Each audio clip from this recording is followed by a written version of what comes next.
Hi everybody, this is Boog Reviews, and today I'm going to be doing a review on the brand new Neca Ultimate Halloween 6 The Curse of Michael Myers figure.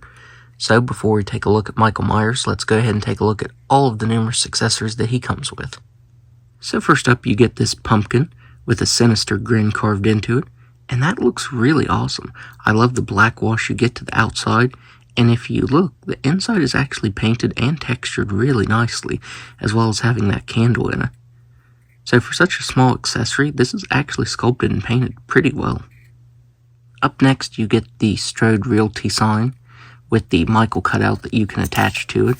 This actually does look like cardboard, but it's plastic. The way they printed the lines for the cardboard on the back, as well as the tape right there for the mask, that looks really awesome. They also printed some detailing on the mask, and that looks really good.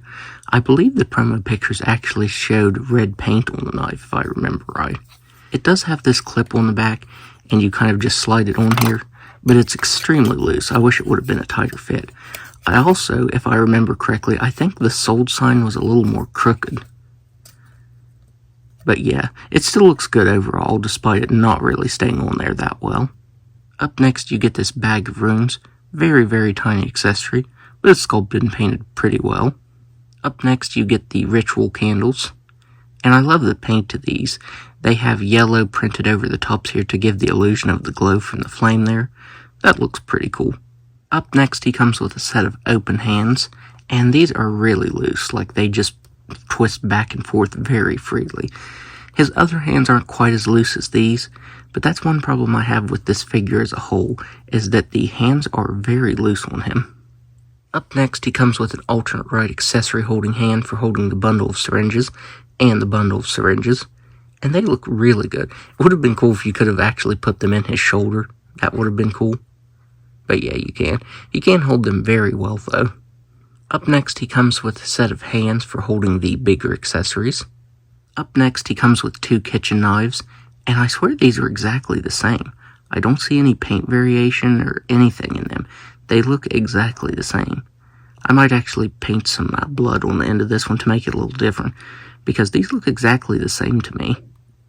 Something that's very weird with all of the accessories is that this is actually cast in translucent plastic, and they painted silver, or maybe printed silver over top of it.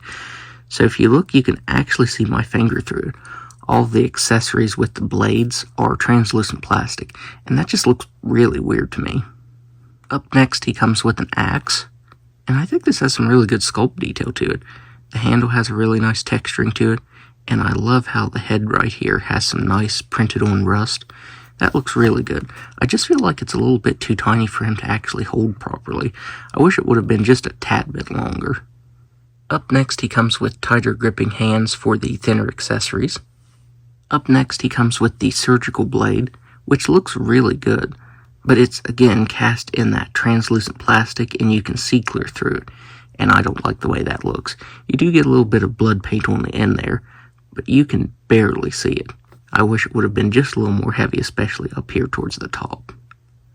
Up next, he comes with a crowbar, and just like with the axe, this accessory is really tiny, and he can barely hold it in both hands.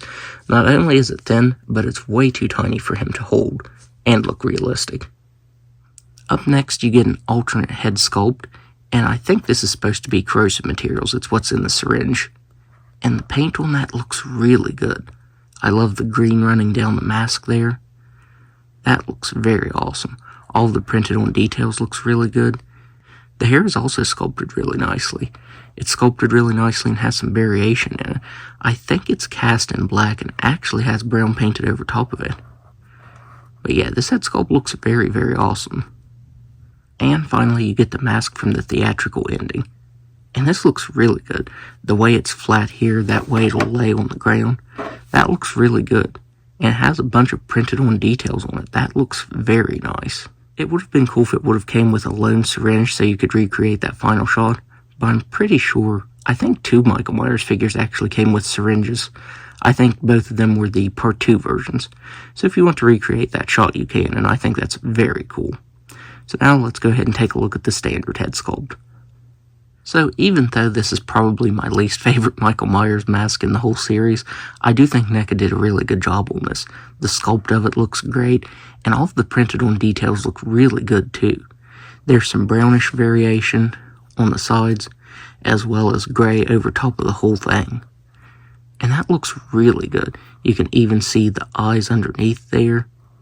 My only complaint is you can see a little bit of scuffage right here on his nose and lip.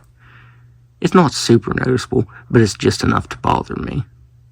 But other than that, I think it looks really good. The hair is still sculpted really nicely, like on the damaged head sculpt. The paint variation over top of that looks really nice. Like I said, despite this being my least favorite Michael mask, I think Neca did a very awesome job at sculpting and painting it. Now that I have him in hand, he is a surprisingly bulky figure. I was surprised at how bulky he is.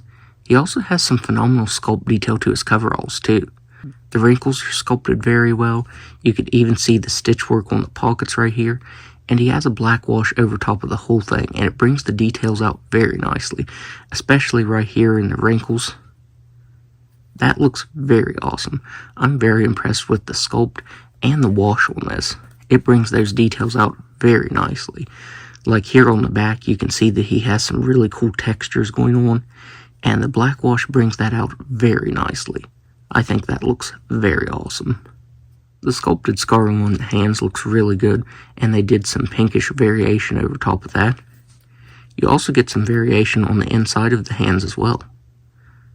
So yeah, that really surprised me. Even the inside of the hands are painted really well. It's just a very well sculpted figure. Like I said, I really love all the textures you have on this.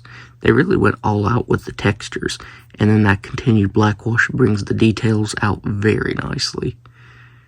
You get some good sculpt details to his boots as well. It's really subtle, but it looks like there's a light gray wash over top of them. There's no soles or anything sculpted on there, but it still looks pretty good nonetheless. I think Neca did a really good job on this figure. I think he looks really, really cool. So now, let's go ahead and go over his articulation. He has a ball-jointed neck that can look up just about all the way. He can't look down at all because of the sculpt of the mask. He can move his head side to side pretty nicely. He has shoulders that can move out very, very far. This rubber overlay piece doesn't hinder the articulation at all. He has double-jointed elbows that can only bend in that far. Would have been nice if it could have been in just a little more. Also moves side to side up here, as well as side to side in the forearms. On the accessory holding hands, you get hinged wrists, and on the open hands, you get the regular swivels that move up and down and spin all the way around. Though I did mention that the open hands are pretty loose. I'm pretty sure he has a ball-jointed diaphragm or some sort of articulation up in here, but because of the overlay piece, it is completely hindered. He has ball-jointed hips that can just about do a complete split. He can kick forward that far. Oh, that makes an awful noise. He can kick back that far. He has a very nice thigh swivel that moves around really nicely.